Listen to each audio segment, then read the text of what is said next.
Who's checked on? Who do we got? See if I can see my Jeff Hale. How you doing? I'm gonna put the phone over here, so hopefully you guys hear me. Can you hear me okay? Don't know if you guys can hear me. Turn that all the way up.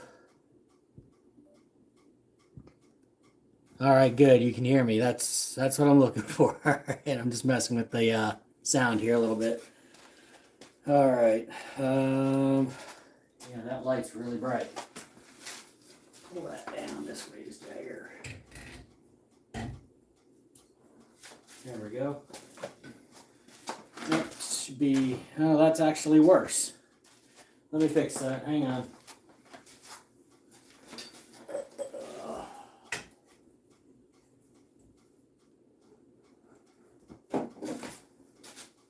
That's a little better.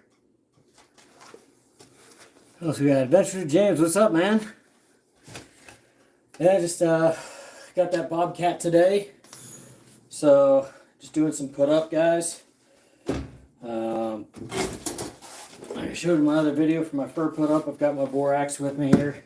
I had to leave this cat till this evening. Just that's life when you got 4 kids and the wife and everything else.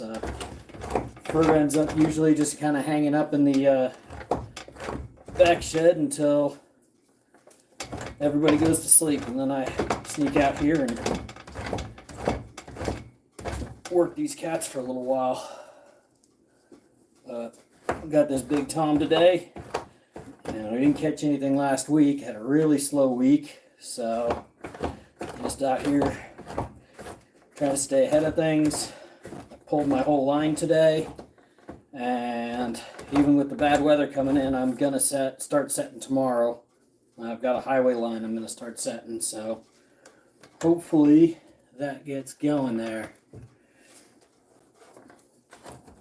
Is the angle okay and the volume all right, guys? I've never set the camera up right there, so I'm trying to figure this out for this area.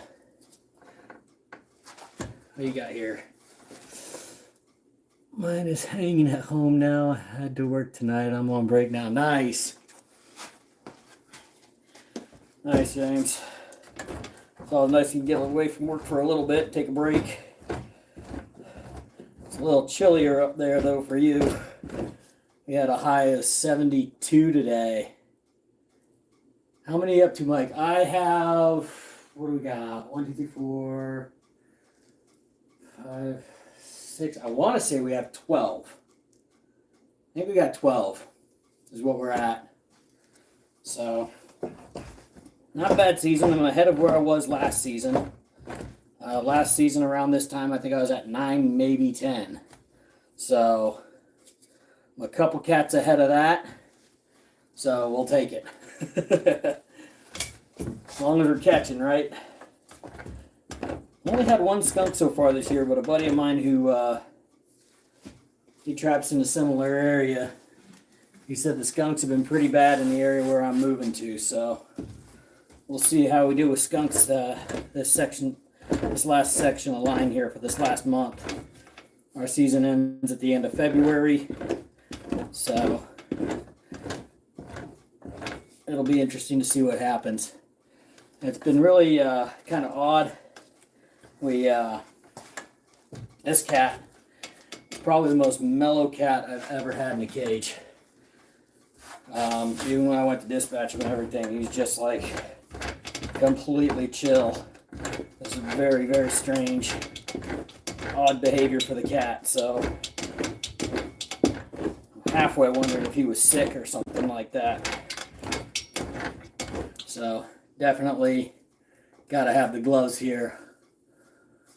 What we got? Brian, how you doing, man? Only caught 3 cats, 2 foxes this year. It's my first year. Brian, that's awesome, man. Dude, know this. My first year of trapping, I spent the first 45 days of the season with empty cages.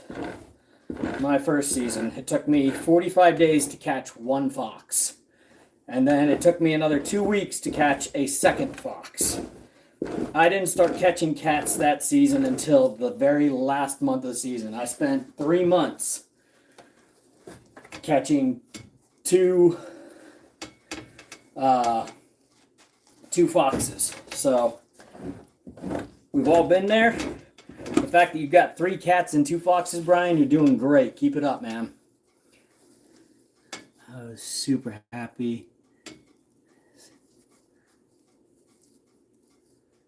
Yeah, James, that was really cool. I'm hoping to get one of those. That's on my bucket list out here. We do have the spotted skunks out here. I haven't caught one yet, but I'm really hoping to. I wanted to catch a hognose, and I got that one on my list. Got that one this year because we do have the hognose out here as well. So I got that one, and I'm going to tan that one myself. I've got the orange bottle. Tanning solution stuff, and watch. You guys watch Coon Creek at all? He's got a great video on orange bottle tanning your fur. So if you ever done like self tanning or anything, I'm gonna try it out this year. Try his method with the orange bottle, and hopefully it works out. But stuff he does with his orange bottle looks really good and gets real soft. Tate West Outdoors, how you doing, man? Yeah, first season, there you go, Brian. First season, Tate West didn't catch anything. So, there's a big learning curve with trapping. And the only way you're going to get better at trapping is by when you just keep getting out there and you keep doing it. And talk to other trappers and get as much information as you can. And if you're lucky enough to find one that'll let you ride with them, run their line with them, and kind of see what they're doing, kind of get a better idea. But that's kind of why I started my channel here, was just to try and pass on as much of that information, because I know not everybody has somebody out there that can take them trapping, take them out on the line, take them hunting. So any kind of knowledge I've kind of picked up along the way, I want to be able to pass on to you guys.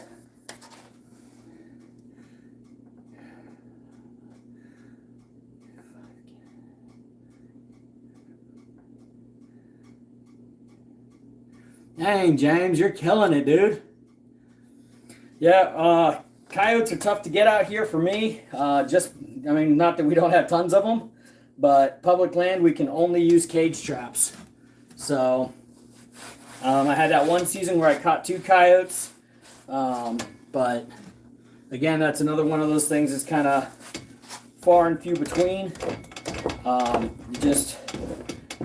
We don't get a lot of coyotes in cages. They just don't want to commit to a cage trap. It's tough to get them to. The thing I've found the most with getting a coyote to commit to a cage is once he's really interested in it, he'll keep coming back. And a lot of time with these cage traps, they'll pull everything you've got on that cage trap, they'll pull it all off, trying to get at that bait. And the best thing you can do is just use some baling wire or something and tie that bait to the back of the cage. The very back of the cage, and make sure they can't reach it in any other way but by going in. And that's how I've caught both coyotes that I have caught. Got a piece of cartilage here just does not want to come off with that knife.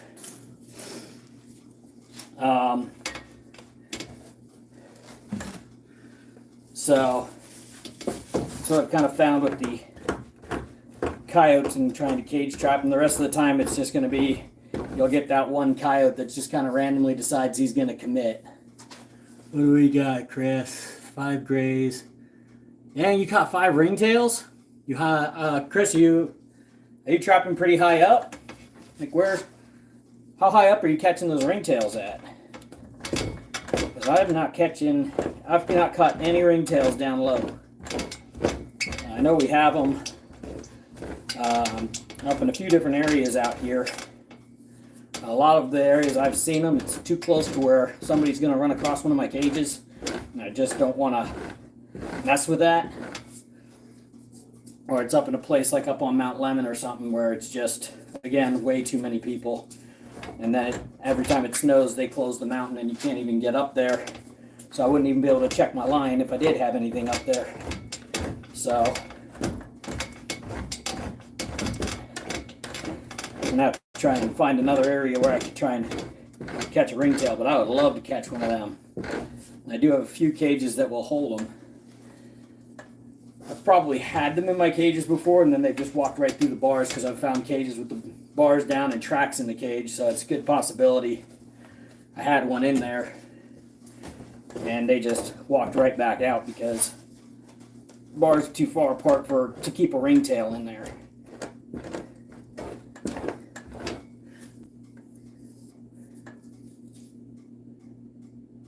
Yeah, the grays are a lot of fun to catch. 7,000 feet, South Colorado. Okay. Yeah. Yeah, we've got the ringtails. They're all through Arizona too, but it's just tough to get them. You guys can see I'm gonna be sweating here because, believe it or not, it got to like I said earlier, it got to 72 degrees out here today. It's ridiculous hot. I started out pulling my trap line in the morning. It was 39 degrees. By the time I ended, it was 72. I was just dying.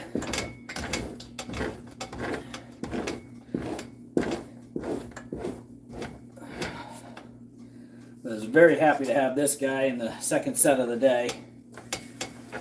Get there, and it's one of those spots where I've set that the year before, caught a couple big toms at it.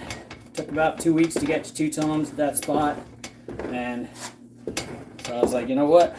At the end of this line, I'm putting this cage out here for a week, maybe a little more.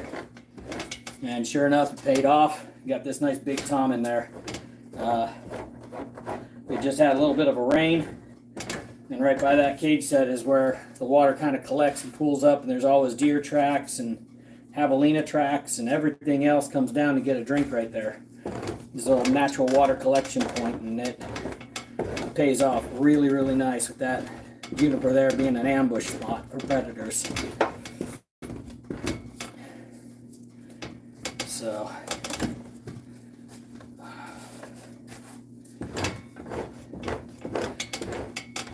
I know we got that big storm coming in. For us, it's not supposed to hit till tomorrow afternoon. Where's it supposed to hit for you guys? When are you guys supposed to start getting rain, or have you already started getting rain and everything?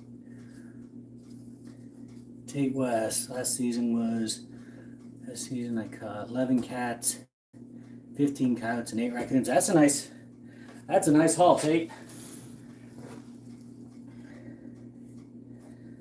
Like I said, I wish I could have more private land and stuff to trap so I could get more coyotes. I'd get into the foothold trapping a lot more until I run across a couple ranchers that are having some issues. I got one guy, but with where his location is, with the restrictions we have for footholds and how far we have to be from a road and how far we have to be from other areas where you may not have permission to trap, the distances we have to have, it's very difficult to trap his property just because it's so close to a main road. You have to get further out. But I'm gonna have to check the distances.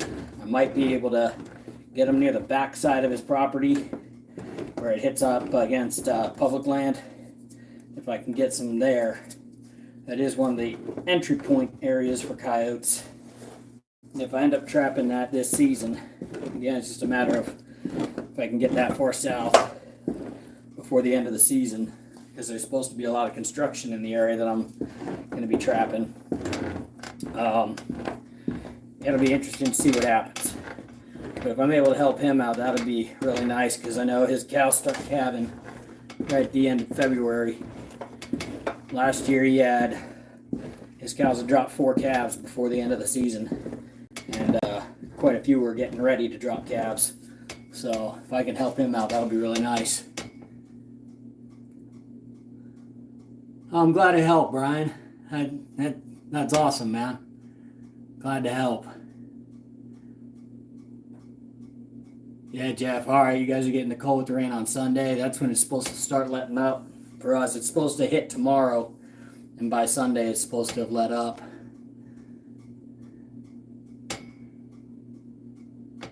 High of 32 for James. Kate, that's actually really good. 10 to 15 cages. I mean, you want to run what you can check. I'm running 22 right now, but that's just because I've kind of built up to that. I started my first season, I was running 8 cages.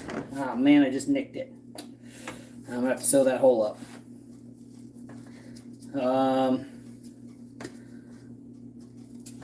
Yeah, I was only running 8 cages my first season. So I think what's nice about having less cages is it really makes you think about your set locations and do your absolute best to put that cage in just the right spot. I think I've gotten a little bit. It's nice with the number of cages I'm running now. I can put those cages in the exact spot I want, and then I do what I call prospect trapping. And if an area looks catty, or I think a cat's going to walk through that area, I'll throw a cage there, which is harder to do when you only have, if you're only running 10 cages. But with the what was I saying? So yeah, with just the lower number of cages, you just got to be a little bit more picky about where you set them. But that's how you kind of figure it out, and you'll start figuring out what exactly, when you hear somebody says the spot looks catty, you'll kind of start figuring that out, what they mean by that. And you'll start seeing it too. It's the thing with trapping. I think anybody who's been doing it for a little while, they kind of get to the point where they're like, yep, it's just, it gets in your blood, and all you can think about all summer long and everything else is, oh, that looks like a good spot to set cages, or that's a good spot to set some traps. I'm gonna have to go check that out when I get a chance, and you're always, sometimes that drive home's a little bit slower because you're checking areas and doing a little bit of preseason scouting and stuff. So it's a lot of fun though. It's been a lot of fun this year too, because my son Connor, he's getting into it. He did his Trapper's Ed at the Youth Trappers Camp with the ATA this year. If you guys are in Arizona, I highly recommend going to the ATA Youth Trappers Camp. Even if you're an adult and you just want to learn some more about it. Sorry, I missed that here. Okay. Hey, Sue, how you doing? You guys are in Tahoe. All right, cool. And it's still snowing. Well, it's not snowing here, Ansu. It's it was 72 degrees out here today. So belly was starting to turn green just a little bit. Get that borax on there. That's another reason, guys, I'm dumping a ton of borax on this cat, is because I had to hang him and it was so warm today, and I was pulling cages and I got him early in the day. I don't want any of this hair to slip.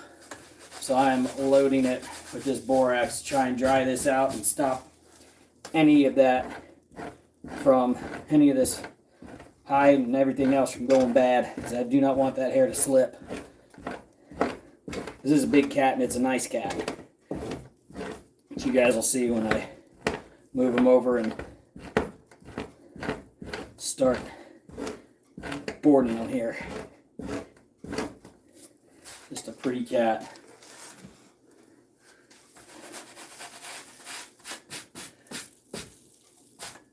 What do we got here? Every hay. Skinning the bobcat is what we're skinning today. That's what we caught this morning out on the trap line.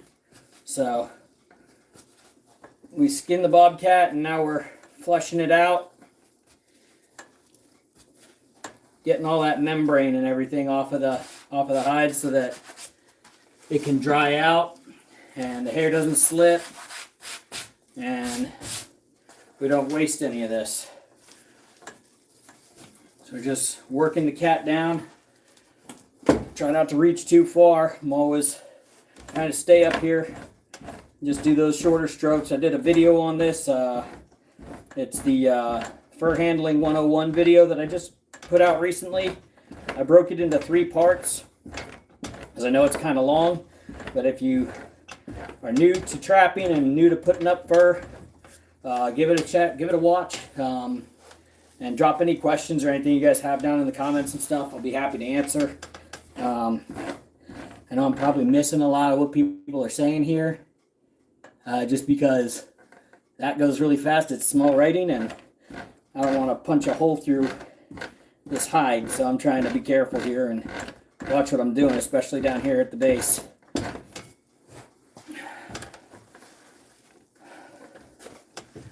But yeah, check out that fur handling video if you're new to doing fur handling and stuff. Hopefully it'll help out. And then, like I said, if you got any questions, you guys hit me up.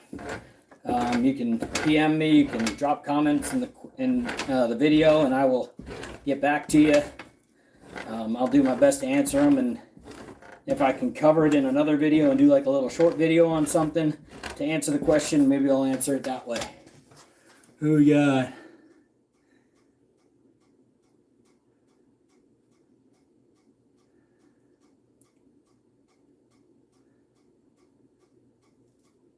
Iowa Trapper, what's going on, man? How you doing? Brian, thank you very much, man. That's awesome. Appreciate that, man. Thank you. I appreciate you guys. It's really nice having people out there that actually watch the videos.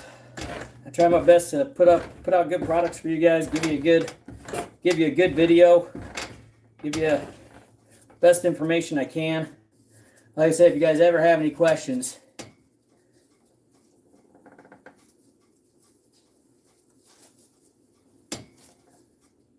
okay. Well, yeah.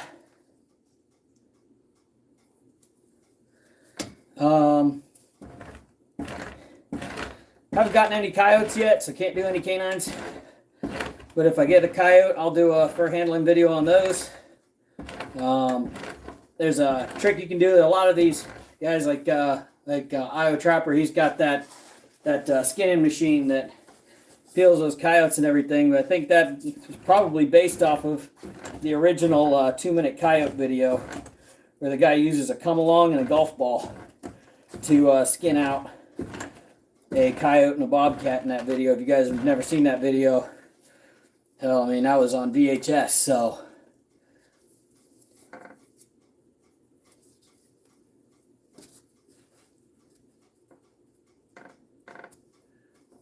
Oh, welcome.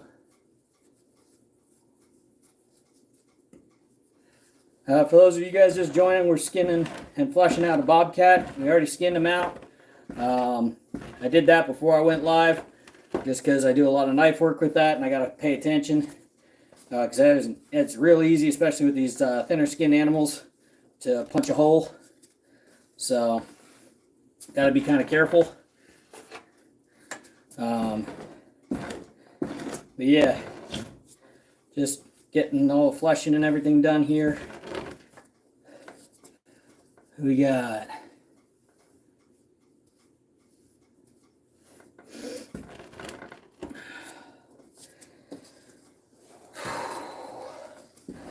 Yeah, just kind of working around. Just knock everything off the bottom here. But yeah, we have till the we have till the end of February for our trapping season. And then mid-March, we'll have our first sale here in Arizona. They just put that out on the ATA website, so, and out on a lot of the other trapping forums. So if you guys are part of that, check it out. And then we're going to have our banquet, big fundraiser banquet in June with the ATA. So that's going to be a really good time. A lot of our people from the Trapping Association have been working really hard on that, getting good guest speakers and what's up, No Vision? Skinny machine, skinny bobcat in about 5 minutes. Yeah, Tate, skinny machine would be a really nice thing to get. I don't catch enough fur to really make it to where I need that yet, but I'm sure that as I increase my number of sets and distance that I'm covering and everything else, that will come with time. But that's probably a few more years out before I start running 40-50 cages and really turning it into a long line. Right now I think my max that I do is right in the 20s, 20 to 23 cages. I have an extra one here I just kind of have on standby in case one gets stolen, or I lose one in a flash flood or something like that. Something I can just grab and run back out there and put it out to replace it. And then I've got 1, 2, 3, 4, 5, 6, 7 more right here off to the side that I'm in the middle of building. I've built the cage portion. I just got to build the door frame and the doors and the pans, basically all the little bit more technical stuff. But we'll get those kind of built probably this spring and summer, and I'll have anywhere from 7 to 9 more cages to add to the trap line next year.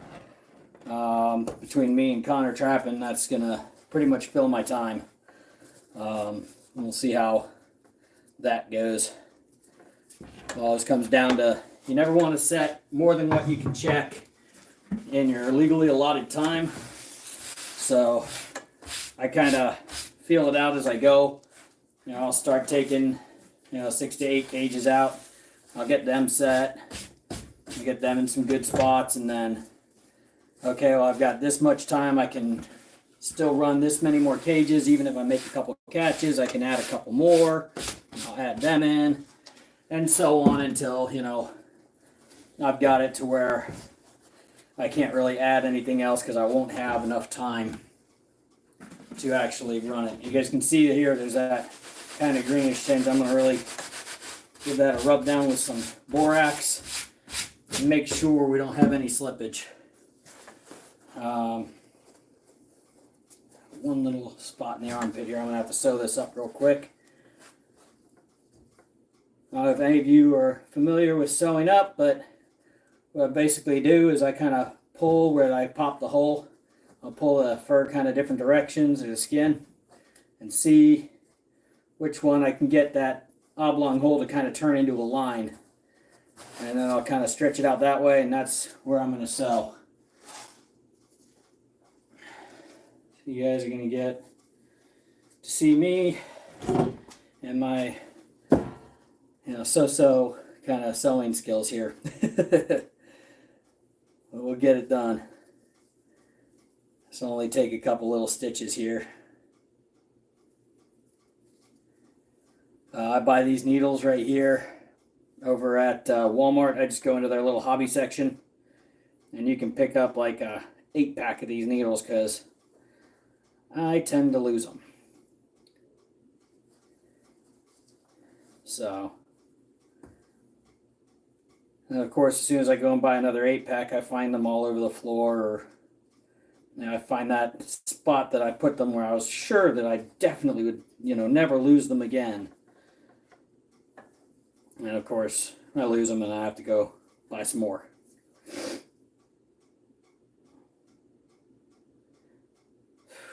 It got warm today, guys. Like I said, I mean, I'm out here in the shop and I'm sweating. It just got crazy warm out here. A lot of you guys don't have to deal with that. You get that beautiful weather. Let's see. Yeah, hang on, Jeff. Hang on there. Let me do this here. I need to add some moderators. Hang on a second, guys.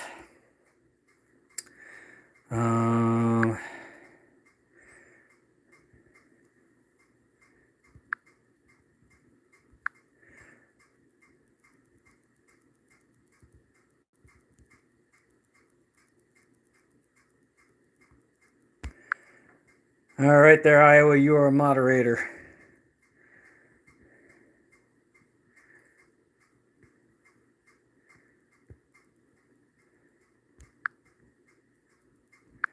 Jeff, you're going to be a moderator too.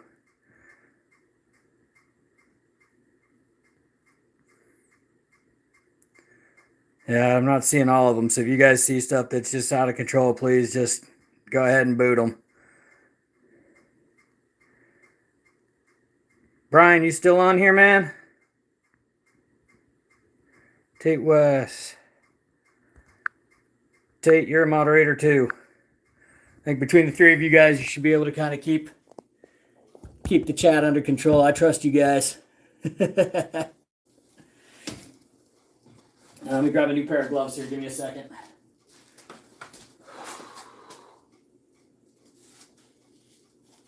Ditch this goofy thing here.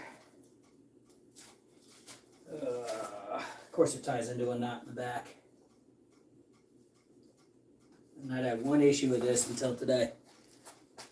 Come on.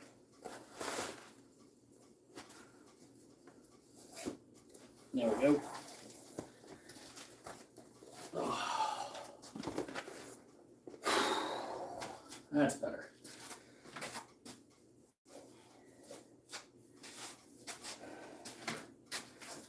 All right. Now my hands are just damp. I'm wearing these gloves. Shop towels.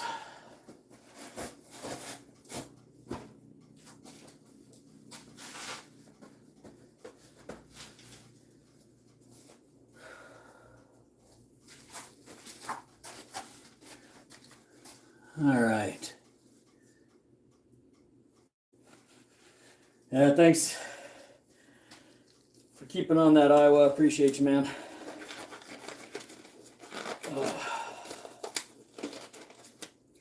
So I've basically done flushing. I've gotten the vast majority of the membrane and everything off. I'm just going to get these gloves on and sew up this hole.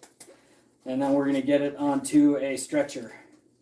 The ones I use are from Top Lot Stretchers. I use the Bobcat Coyote Combo ones. They come with a little red line on them and a black line. The black line is for your extra large and jumbo bobcats and your coyotes, and the red line's kind of for your smaller bobcats. That'll kind of give you a good starting point, but I highly recommend you guys make one of these. This is a bobcat measuring stick. I got a whole video on how to make one of these and what measurements they are and everything else. I talked to one of the fur buyers last year.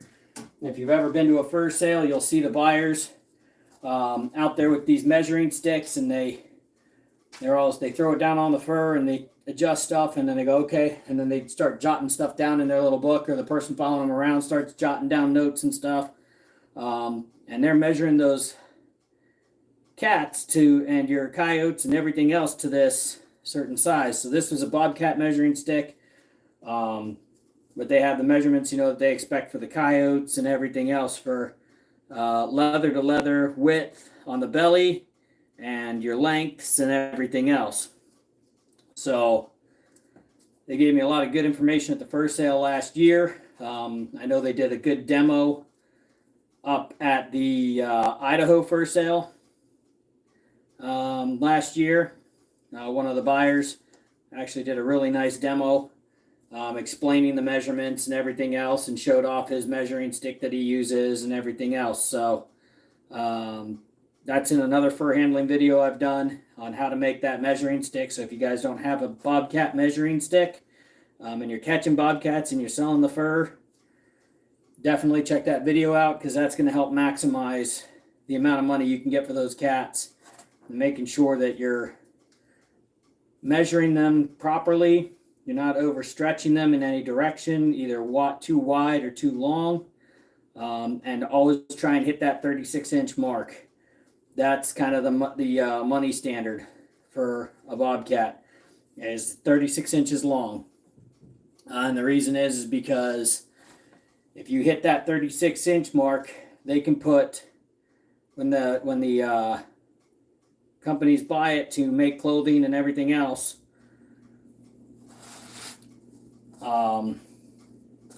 they have these little kind of their outline things and everything else that they lay on them. And for 36 inches or bigger, they can put 2 of them on them. Anything under 36 inches, they can only put 1 on, which means they're not going to get, they're not going to make as much money off of that cat, so they're not going to give you as much money off of that cat. So the more you can kind of hit that 36-inch mark, the more you're going to make on your cats. And then, of course, then it comes down to what grade and quality of cat you're catching and everything else. All right, that's not going to pull out. That's all stitched up. It's not the prettiest of stitches, but it'll work.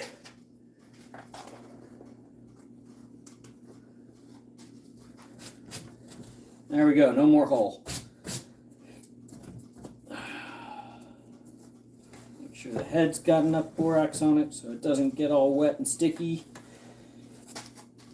And the heads, there's no real value in those, so I just kind of give them a quick scrape and then give them a good dousing with the borax so that they don't stick to the top of the stretcher and make it hard to pull them off when it's time to take them off the stretcher. There we go, he's all flushed out. In the video I take a lot longer explaining this and showing you the whole process of flushing out the cat and everything, so if you didn't get a good enough look on this one, check out that video. Or if I get a few more cats this year, I'll do a couple more lives if you guys are liking this, and we'll do some more of these. You guys can check it out. But there he is. Shake him out a little bit. I said with this warmer weather they start ditching some of that fur, but still pretty bobcat. He's going to look nice on that stretcher. We're going to get him on there. I'm going to change your camera angle here just a little bit, and we're going to start putting him up on the stretcher here. Just give me a second here and we'll get that going. All right.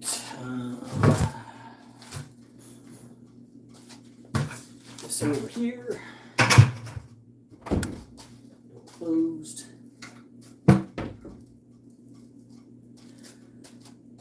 Let's see here. How can I angle you guys? All right, bear with me here. I want you guys to kind of be able to see what I'm doing.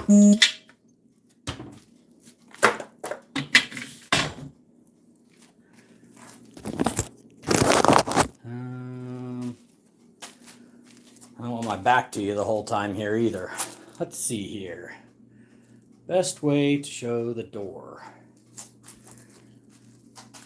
Let's see if I can angle this just like that.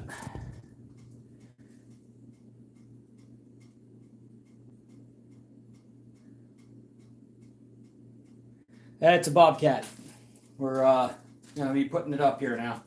All right, you guys can kind of see there. My back's going to be turned to you a couple times here while I'm pinning it up, but we're going to do the best we can here. We'll angle it this way just a little bit. We boraxed it so it'll kind of slide onto this stretcher just a little bit better. Like I said, with these stretchers, these top lot stretchers on that bottom board, hopefully you can see it there. We've got the red line and the black line. Black line is for your coyotes and your extra large bobcats. and your red lines for your smaller bobcats. So this one's probably going to fall somewhere in between those two lines based on the length. So get this guy on here, and then I also use the tail boards that you typically use for a coyote. I put the tail boards on there so that I can bring the feet in nice and close and really get that cat to look as pretty as I can by getting those feet nice and close together and make that belly really look like it just goes on forever. Alright, so our basic length here, and the length you go from the tip of the nose to base of the tail. So this one's going to be ballpark, let's see here, flip that around so I can see that. We're going to be right around 40 inches, maybe 41, so a decent sized cat. At the 40-inch mark, your cat should be at 8 inches across, leather to leather, across the belly. So that's what we're going to be going for here. Right around 8 inches, maybe a little bit over, but we're going to shoot for 8 inches as far as our width is concerned across the belly. And something they really drove home on that was leather to leather. So it's not how wide the fur is toughed out, because your Montana cats are going to have much bigger, longer fur than our cats down here in Arizona. So, and then everything in between, you know what I mean? So, they want leather to leather. So you got to kind of feel in on the sides to that board, and that's the 8-inch mark that they're going by. So we're going to get that. Here's my pins. There we go.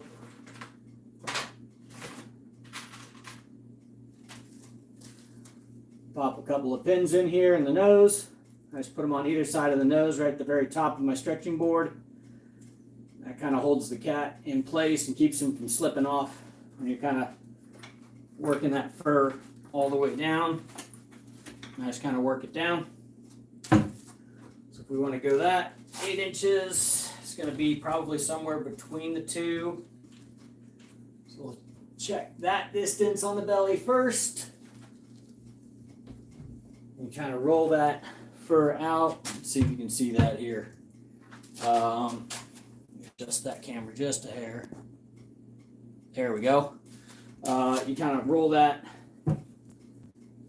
fur to the outside and pull down. Roll out and pull down. And now kind of widen out that belly a little bit. Give you a nice looking wide belly. So where are we at right here? We are belly, leather, leather. We're at about 7 right here, so I'm going to want to push it all the way out to that black mark there that I'd use for coyotes. This is going to be an extra, this will be a double, between an extra large and a double XL. So we're going to push it all the way out to that coyote sized hash mark there, and we'll do the same thing. Just roll it a little bit, pull down, roll and pull all the way down, and we'll check our width again.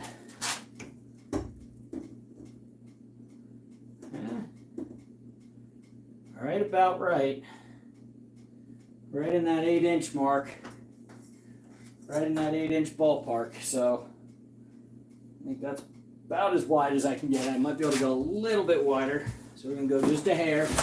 Oops. Just a bit. So we'll go that wide. Anything as big as this cat is, we're going to want to make sure that we do the best we can to maximize what we can get out of this cat. And then, like I said, I use the tail boards that you'd use for the coyotes. I use them for the cats too.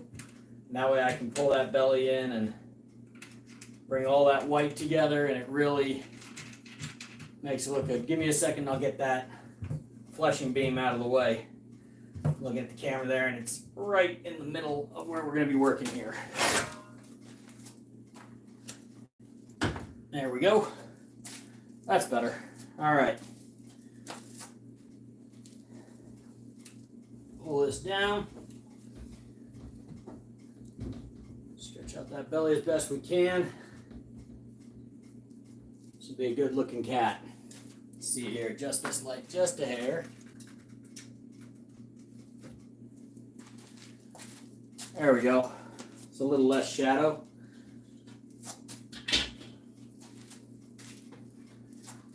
All right.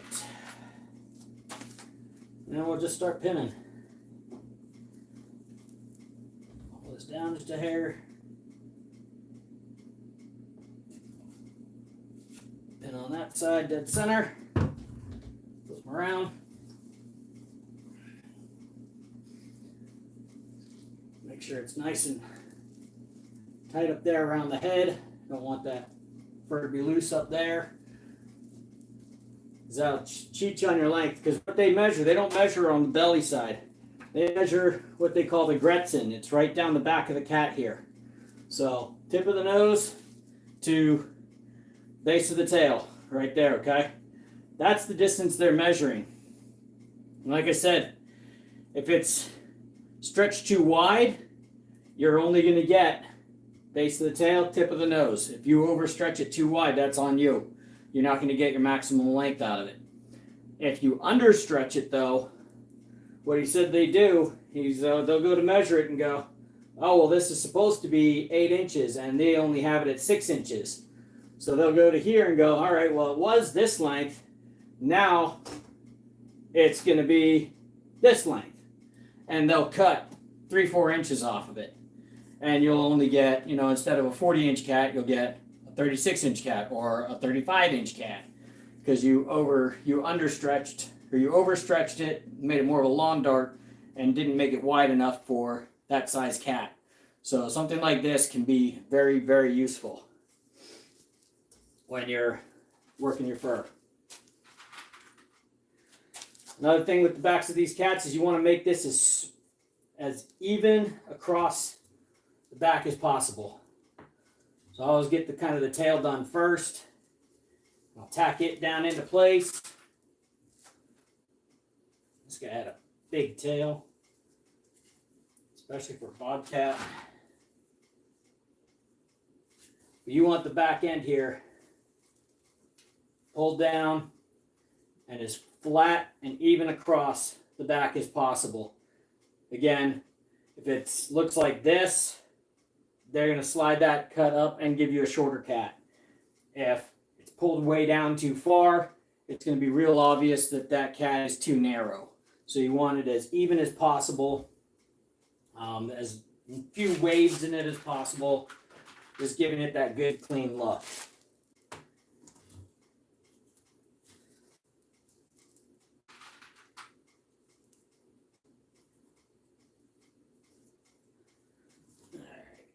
There. We're just going to keep working this all the way across. I'm not using any special tacks, guys. I've got just your basic plastic Walmart thumbtacks. Never bought those big metal ones from any of the companies or anything like that. These work just fine. So don't think that, oh, I don't have those big metal tacks, like all those other guys have. I need something else,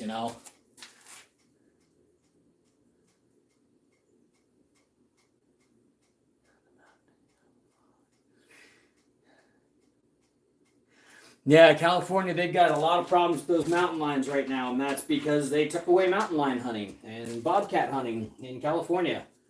So what's that going to do? Well, they're going to overpopulate, they're going to get hungry, and they're going to come down into town and start eating everybody's pets.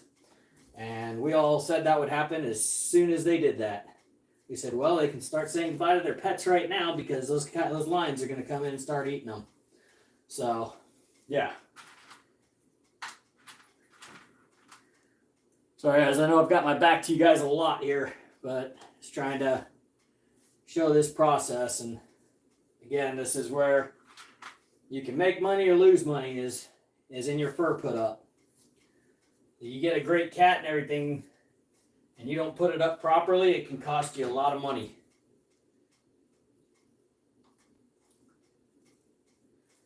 Let's see. nice and even. There you go, nice and even all the way across the back, as even as you can. So they come down right to that line. You go, all right, here to here, and they'll give you they'll give you your distance. So like on this one, tip of the nose, base of the tail, we're at right at 41. So right at that 40, 41 line, right at that double XL line. So really nice cat. Flip them around here. Got this nice wide belly. Another thing you can do is you can kind of work these sides here. Once you get that back all tacked down, you can pull these sides over and throw like a tack in right there. So it dries just a hair wider. Same thing over here. As wide as you can get that, all that white on the belly without overstretching it. You don't want it too thin, but if you can get that belly stretched over just a little bit and have it dry just a little wider, those nice wide white bellies with good spots, those are going to get you your top dollar when you take them to the fur sales. And that's what you want to do. Just pop that out to the side there. One more there. Do one more up here.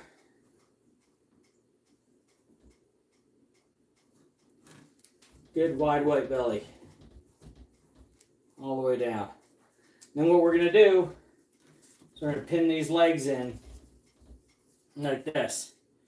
Bring them all the way to the center and then stretch them out. And do the same thing on this side. Bring it in so that it kind of makes that whole belly look nice and wide, just like that. So that's what we're going to do next. So I'm going to start doing that. I really wish I had another screen that I could see everybody's comments and stuff. No problem, Mark.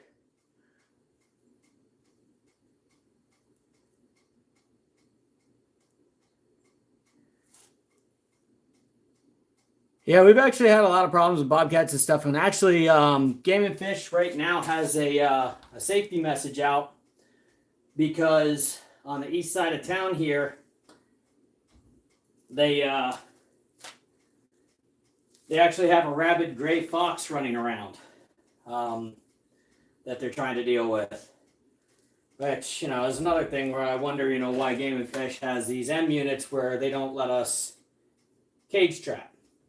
I understand not, doing footholds inside of an M unit, which is your metro units for us out here in Arizona.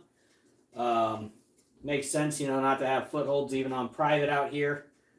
Just because, too many chances that you're going to catch somebody's dog and everything else. And even though those leg holds and stuff don't really hurt them, it's just a bad look, to the public. But a confinement cage, really? They won't let us use a confinement cage in the M units. We have to go outside the metro units to be able to trap. And now they've got things like rabid foxes and bobcats with rabies running around and all kinds of problems. And something that can be managed very simply by allowing trappers to do what we do. And they just, for whatever reason, they won't change the rule. But hopefully that's something we can push for and maybe get that rule changed somewhere down the line here. Oop, don't want to spill on my tacks. So you can see I kind of worked that one leg down right down the middle of this tailboard. And I'm going to do the other one. And then I spread them out to the side like this.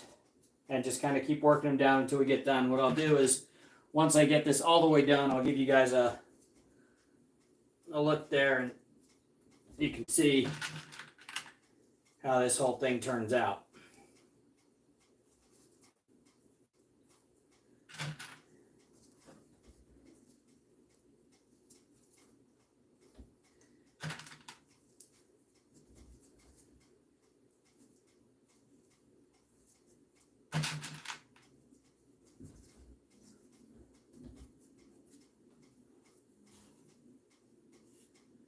I've got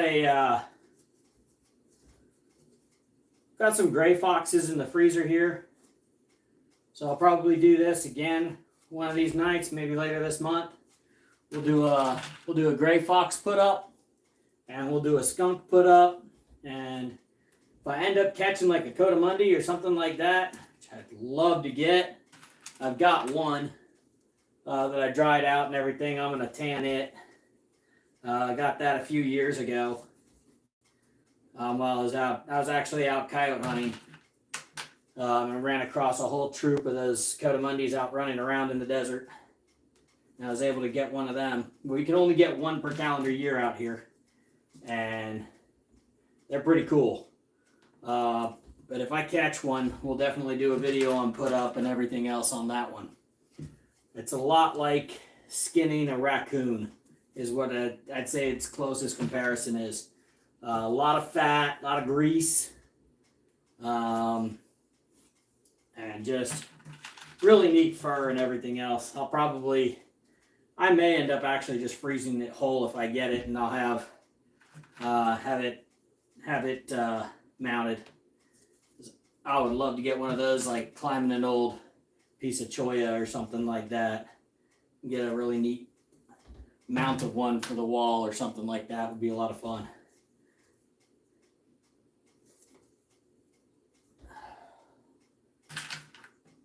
Almost done here, guys.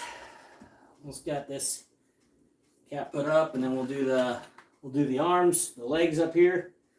I've got a little trick for those I'll show you guys if you missed the fur handling video.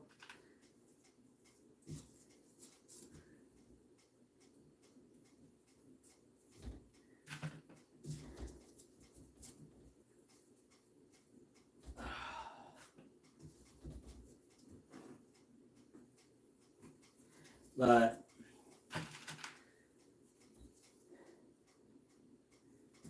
let's see, get that outside the corner there. Just reaching across. And you can see it just kind of work that fur all the way down. I'll show you guys these legs here real quick. You can see it started here and just kind of came down with all those tacks, and we get those legs done so that they're nice and even as best we can, and I'll trim those up once it dries. But just work a bunch of tacks on the sides here, and we threw a couple in the belly up here just to widen out that nice white belly, really give it a good look. And now we're going to do the legs. So it kind of depends. We've got all this rain coming in and everything. It's going to cause a lot of moisture. So it may take them a little bit longer to dry right now. I do the best I can in the shop here. I have a ceiling fan, and then I have an oscillating fan that I have running constantly, and I hang my fur up on these little garage things. I'll show you guys how I have them set up here. But I hang them up top here kind of at an angle with the oscillating fan blowing on them, so I keep the air moving in here constantly so that they'll dry out. I've had them dry out in a few days when it's been really dry and just, cold and dry. I've had them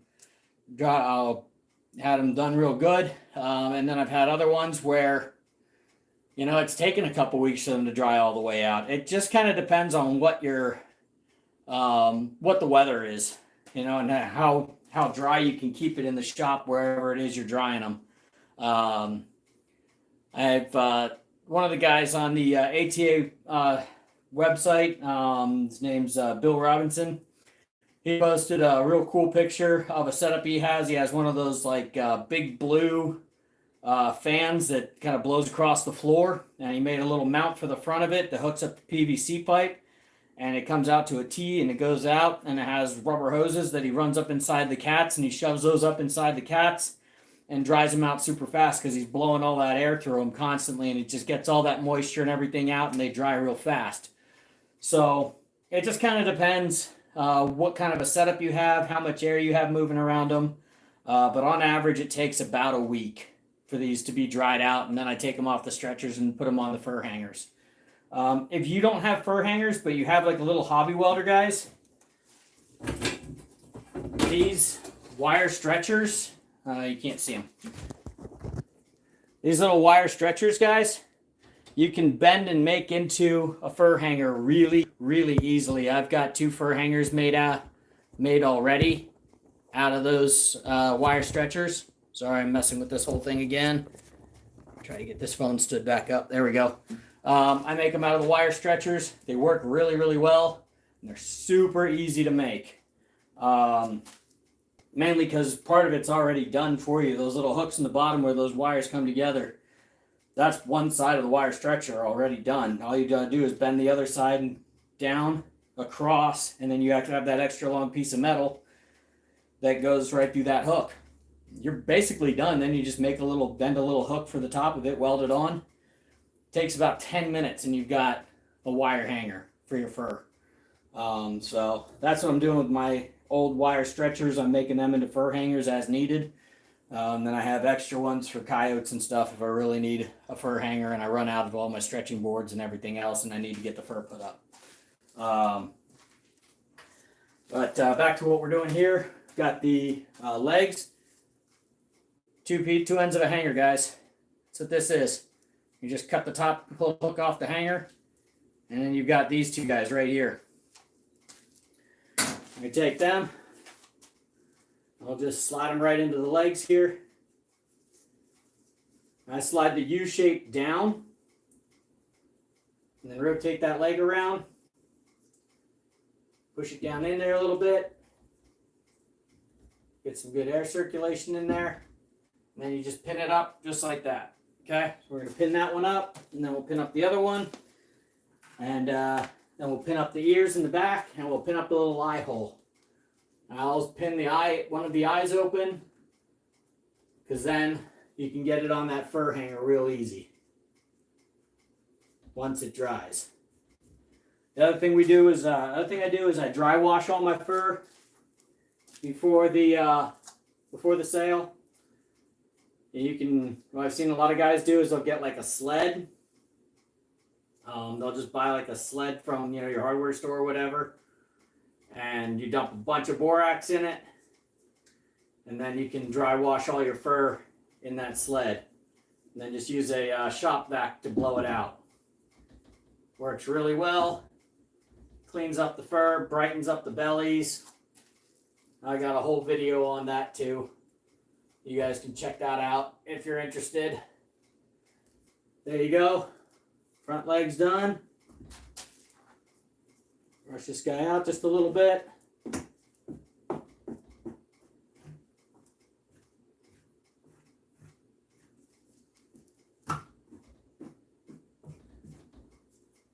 This is going to be a good cat. Not a great cat, but good cat. Not as bright and white as it could be.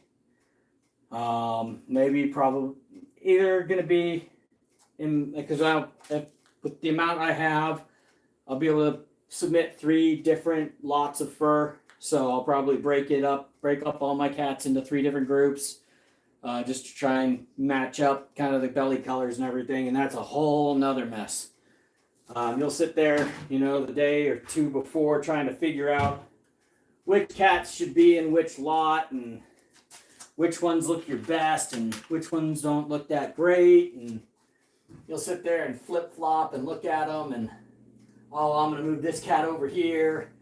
And then 5 minutes later, you're moving it back because you can't decide. And you finally get it all figured out. You bring it to the fur sale. And then you ask your buddies to look at it. And they go, oh, well, what about this? And you'll end up moving the fur like 6 different times, because you're going to get 6 different perspectives on it and trying to sort out where to put each cat and which lot of fur you want to put it in for the sale. Right now we're just pinning the eyes open, guys. So right there I pin the ears up just like that, and then I pin one of the eyes open. And you pin the eye open so that you can slide it right onto the fur hanger, and then you can also put it up on when you go to Game and Fish, because we have to get the CITES tags. I'm pretty sure just about every state's got to do that. But we got to go get the CITES tags for them.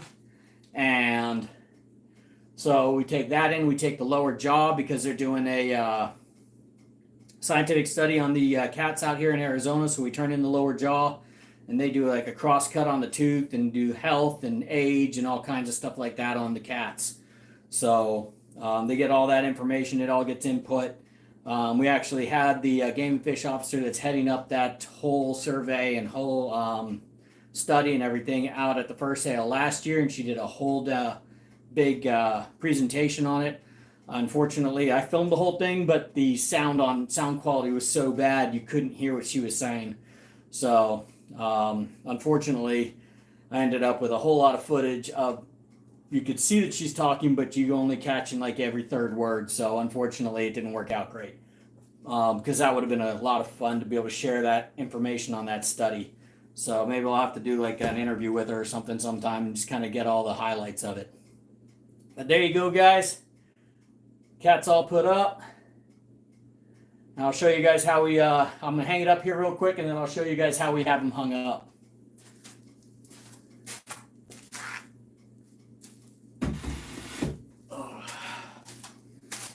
All right.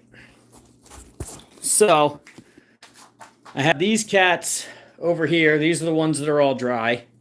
They're all done and everything. I got a skunk from last season that I finally pulled out of the freezer and took care of. We got a fox from the youth trappers camp. And we got these cats here. Got a couple more there. And then we got all those guys up there. So I hang them across that rail from the garage door. Hopefully you guys can see this. But you got this whole rail up here from the garage door, and I just put the cats across that. And you can just kind of see, got them all the way down there, and I got to slide the tag into this one just so I keep the tag with it. And then I've got my container of jaws that I've got to boil and clean those and get all that done. So that's pretty much what we got going on here, guys. It's 10 o'clock. I've still got a couple things I got to do inside the house, and I still got to cut because I've got a buyer for all my skulls. So I cut the, what's up, Rubio? What you doing, man? Didn't see you jump on here. Bobcat house cat. Yeah, they're not as big as what you guys got up there in Oregon, man. You guys get some monster cats, dude. I saw that picture that you got, Anthony. That was a freaking huge cat. Ryan, what's going on? But yeah, I've got a buyer for all my skulls. He does all kinds of different crafts and stuff with them. I sold him probably 30 skulls last year between coyote and bobcat and badger and all kinds of stuff. And he, I swung back by his booth because he is at this big show and everything, and I swung back by his booth at the end of the day just to touch base with him and see how things were going. And he looked at me, he's like, hey man, I'm going to need a lot more skulls next year because I've already sold like 10 of them. And he had projects for them and everything else already. And he's like, because when he bought them, he was like, oh yeah, you know, I probably may not need this many next year and everything. He's like, dude, get me whatever you can. He's like, I couldn't believe it. So he was super excited, and he was happy with the product I put out because I actually clean all the skulls for him and everything beforehand. He pays me a little bit more, obviously, per skull. If you just sell them, you know, not cleaned and anything like that, you're not going to get a whole lot of money for them. I think at the Idaho fur sale, I think they're going, bobcat skulls were like $4 or $5 a skull. If you're not cleaning them, if you just freeze them with all the meat on and everything else, they don't go for a whole lot. But the guy I sell to, he wants them bleached and cleaned and everything. I get these glands out here really quick, guys. That's the other thing I do. I cut out all the glands, save all of that. I've got a whole nother video of that stuff. Gland removal video. You guys check that one out if you're interested. If you're wanting to make your own baits and lures, or you've got a lure maker that needs bobcat glands and stuff. you know, you want to grab those off for your different buyers. You got the glands around the ears and everything else. Actually working on getting all of that off right now. You got your glands in the back legs. So I'm peeling out. I try and use as much of these cats as I can. So I'm going to change the direction of this camera here and then throw on a fresh pair of gloves. Hang on a sec, guys. I don't like this angle. There we go. You should be able to see me just fine. There, that's much better. Dry the hands off here.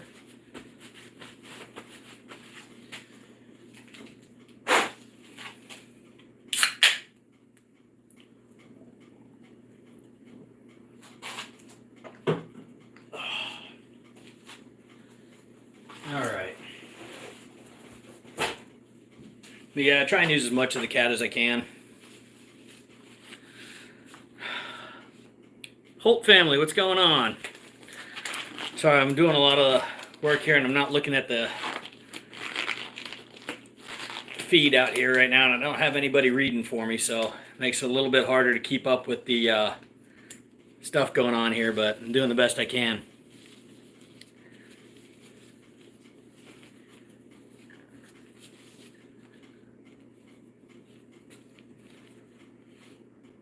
Yeah, thanks, Iowa. Anthony Rubio as monitor. And Anthony, you're a monitor now too. I know you're good at it. You guys keep up with it. Thanks, Iowa. Appreciate you guys' help with this monitoring the... Oh, just ripped that glove. Monitoring the chat for me out here. It's always nice to have extra sets of eyes on it because obviously I can't see it all. Yes, I've actually put, if I get a female, especially one that's in heat, those ones are great for, you know, that kind of thing. Just cut the whole paw off, guys. Just pop it off. I use like a pair of bone scissors or something, and I'll just cut the entire paw off. And you can set it in the back of the cage, and it works awesome. You can get you can draw in more cats and stuff with that. So another really good method. Another thing I've always, you know, I've had people ask, you know, how do you know the difference between a cat track and a coyote track and everything else? And sometimes it's hard to tell just because of the terrain that you're in. Keeping a dried out cat paw or something with you in your trapping bag or something that, you know, you can always just take it, put it there right down next to whatever it is you're looking at, and see if it matches. You know, put it on the ground right into the paw print. Now, with a lot of time you can see the nails with a coyote and stuff like that, but it doesn't always show up. So if you're having a problem, you can always take one of those dried out paw prints or something and just stick it in the sand or dirt or whatever you're dealing with there and see if it looks the same. You know, see if it matches. If it does, then it's probably what you're looking at. So it's just kind of a matter of figuring that out. There we go. Put the whole skull off.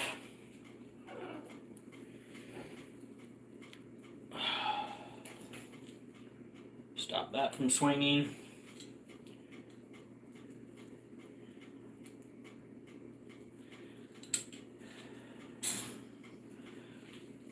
Getting out these jaws is a pain in the butt. Because you can just cut them, but it's always... the perfectionist in me, I have to cut the whole thing out and do it all clean and nice looking and everything, and that's just me. End up just a nicer looking product and everything else. Not only that, but then when I go to clean the skulls for my buyer and everything, it makes for an easier process because I'm not getting out chunks of the back of the jaw and stuff at that point. So, oh, there we go. Split that lower jaw out, pull the whole thing out.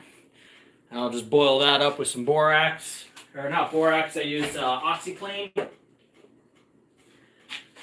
And do the OxyClean, and the OxyClean basically just takes that, all that muscle and cartilage and everything else, and it turns it into a jelly. And then you can just get all that stuff out. And it's super easy to clean off the skulls. And it even brightens and whitens them a little bit. And then when you actually go to bleach them with the, I use that bright white stuff you get at like Sally's Beauty Supply and stuff like that. It's actually kind of funny because when I went in there, they kind of, the ladies in there kind of like, you a hunter? I was like, yeah. They're like, you're looking for the bleach stuff, right? I was like, yep. They're like, yeah, it's over here. And they showed me what I needed and everything. They knew exactly what to get. So, yeah, you just go into those beauty supply places and they can hook you up. But, yeah, I get the eyes out. And then right before I clean them, I use a little water hose and everything. And I blast out the brains out of the back of them. And these things boil up and clean up really, really fast if you do that. But toss this in the freezer. I'll be right back, guys. Give me a sec.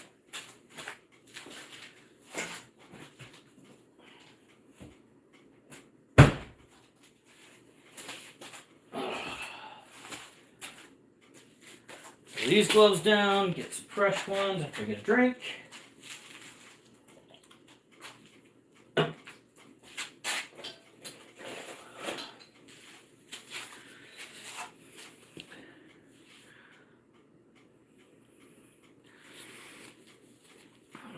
I was an 0351 anti-tank assault. I was the second class in the Marine Corps ever to go through as a javelin gunner.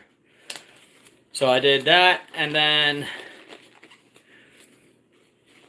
I also, when I got out of the Marine Corps, my dad was actually a chaplain in the Air Force, and he knew a lot of guys that were prior Marines that had gone into the security forces over at his base.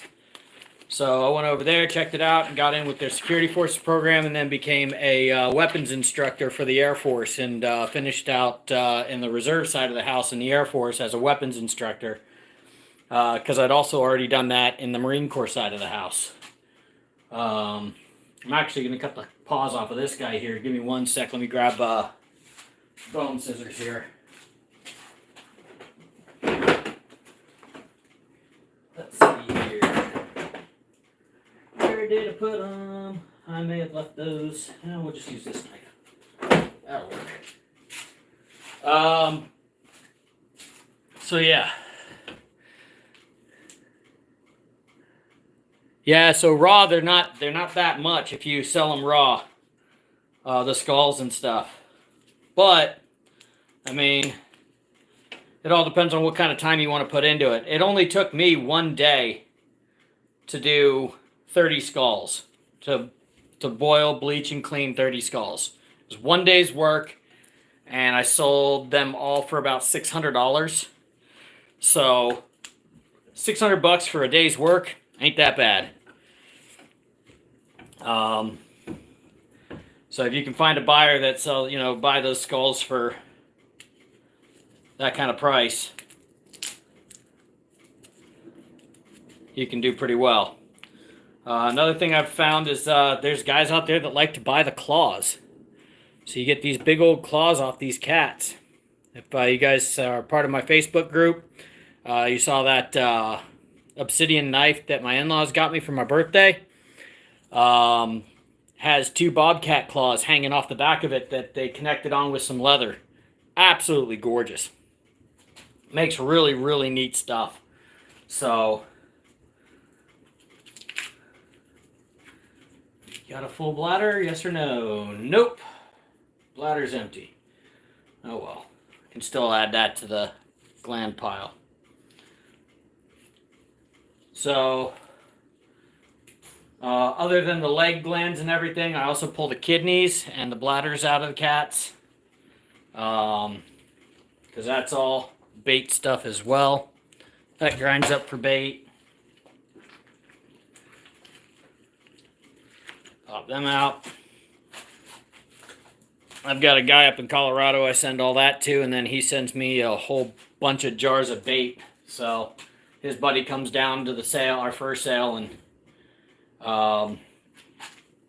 and so he hooks me up with all the Dirty Cat and Northern Lights that I want.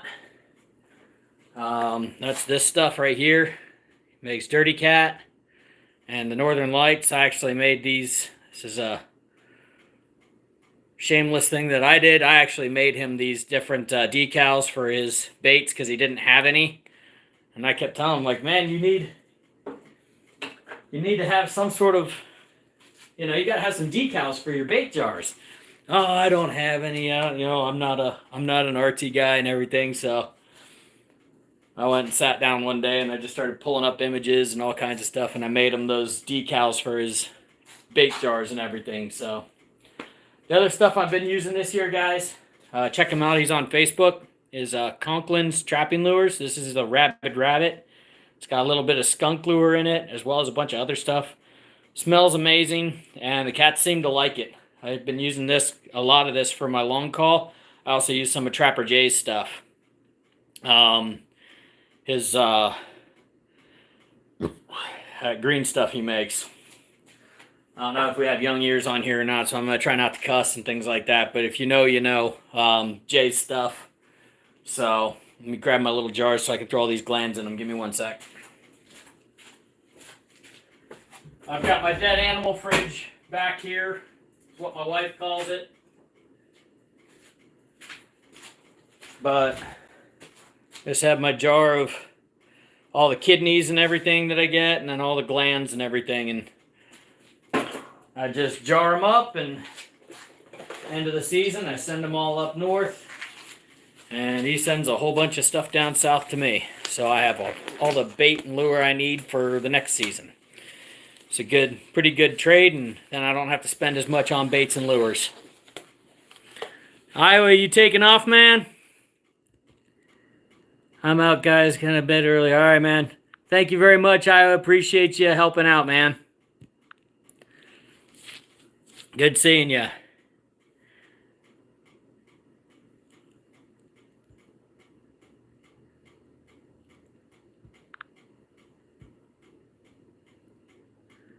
Yeah, Rubio, some of Dunlap's, they've got some good stuff too. I actually have, what is it? Their long call stuff. Lightning in a bottle that glows in the dark. That stuff's really good, real skunky. It's funny because I'll get that kind of stuff to get, when I get that, and anytime I order long call lure, my mailman actually changes his route so that he can get it out of his mail truck as fast as he can and comes and drops it off at my house first. So I get my mail faster the day that my long call lure comes through the mail. Because my mailman he's like, dude, that is the nastiest smelling stuff ever. What the heck are you doing? Now he's just used to it. He's just like, oh, geez, Mike ordered something else. And he just swings by and goes, here, and dumps it out to his truck to me and is like, get this stuff out of here. It stinks and stinking up my truck. So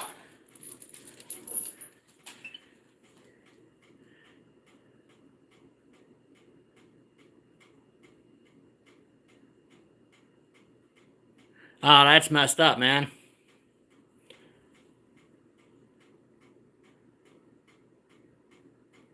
Yeah, Anthony, that happens a lot with Jay's stuff. That stuff is potent. The only thing that saved mine from getting inspected, because he said that the mailman said it actually had shown up on the weekend when it wasn't going out. He said the only thing that saved it from getting inspected was that sticker he had started putting on the outside of the boxes.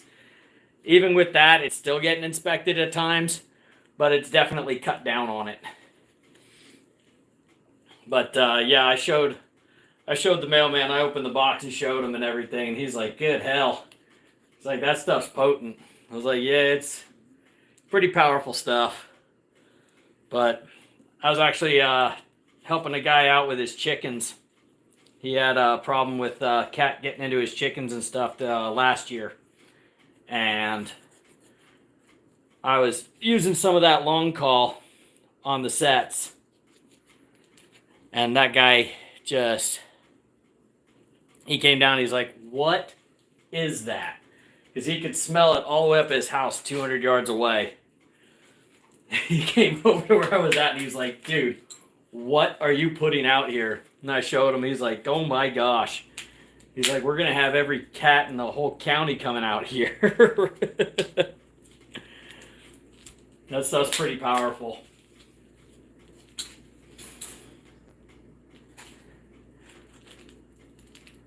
Yeah, I'm going to get a handful of these claws for this guy too, my buyer that does the skulls and stuff, and I'll clean up some of the claws and stuff and see if that's something that interests him. If not, I'm gonna be collecting some of these myself anyway, because I want to do like a hat band or something for my whoa, just dropped the nail. I want to do a hat band with bobcat claws and stuff for one of my hats.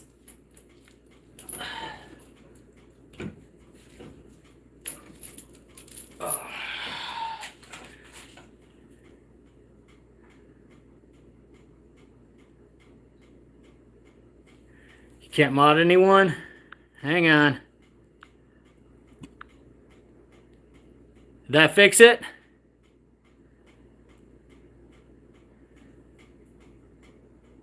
Is that fixed, Anthony? My dream car is a truck, man. I just like trucks. Right now I've got the Dodge. Absolutely love the Dodge. I miss my old Toyota Tundra though. I had a Toyota Tundra a while back, but life being what life does, sometimes you have to sell them and take a few steps back to move forward again. So I had to do that, and I really did like that Tundra though. That was definitely one that I liked, and I'll probably end up getting another Tundra. Down somewhere in the future. What happened to those cutters? I had a pair of cutters in here, and now I can't find them. Probably buried under something. I'll just use these.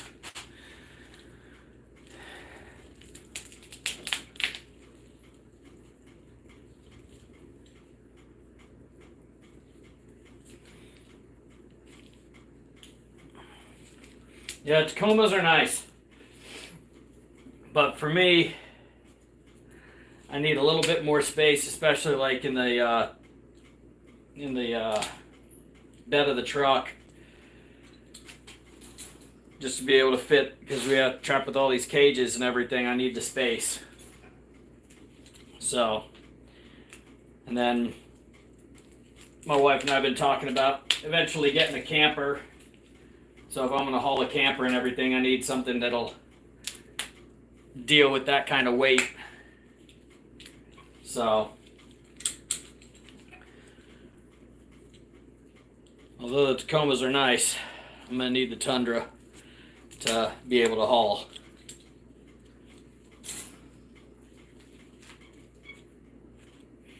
But for now, the Dodge is doing its job, which is what I need it to do.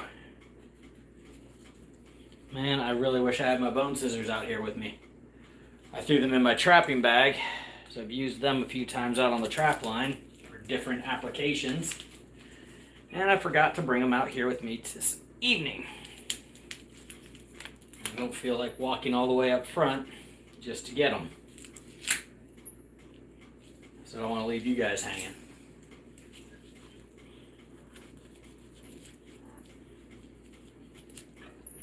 There we go. Got all the feet off.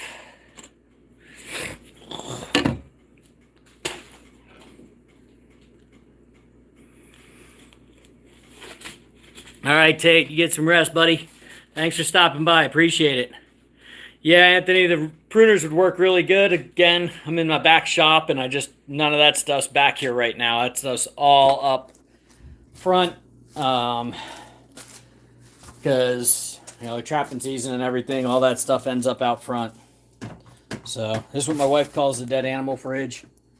It's just got fur and animals and skulls, and this guy's gonna go out as bait tomorrow, because we can use squirrels. We can use the little ground squirrels. I can't use tree squirrels, but I can use the ground squirrels and that kind of thing. So I'll be throwing him in some chunks. I'll use the hatchet and chop them up and use them for bait. So I got a buddy, or one of the guys that trap his property. He's got a big problem with ground squirrels getting into the feed and everything else. So I went and bought a whole bunch of little double door have-a-heart traps and stuff, so I can help him out with his ground squirrel problem, and in return he lets me trap his property. So pretty good little deal there. I'm gonna drop these back in the fridge, guys. Give me a sec.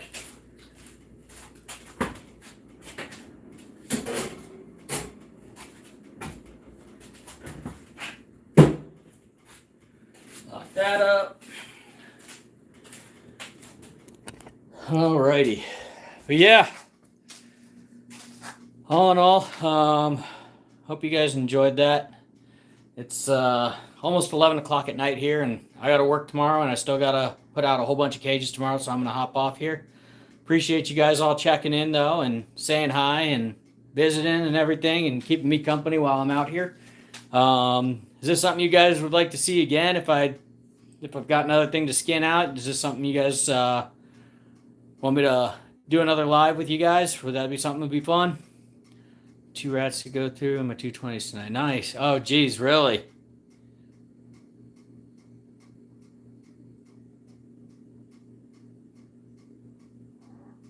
Yeah, definitely. All right.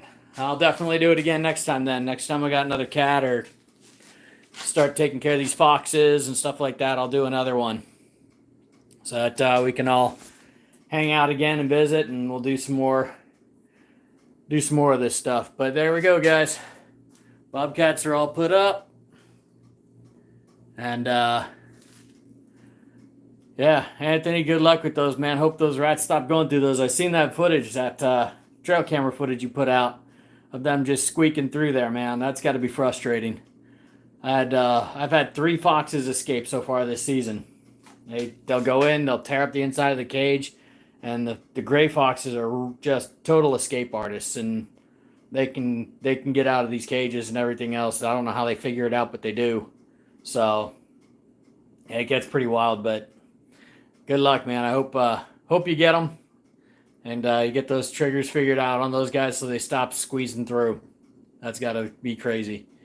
All right, guys, we're gonna check off here. Thanks again for stopping by. Appreciate you, and we'll catch you down the line.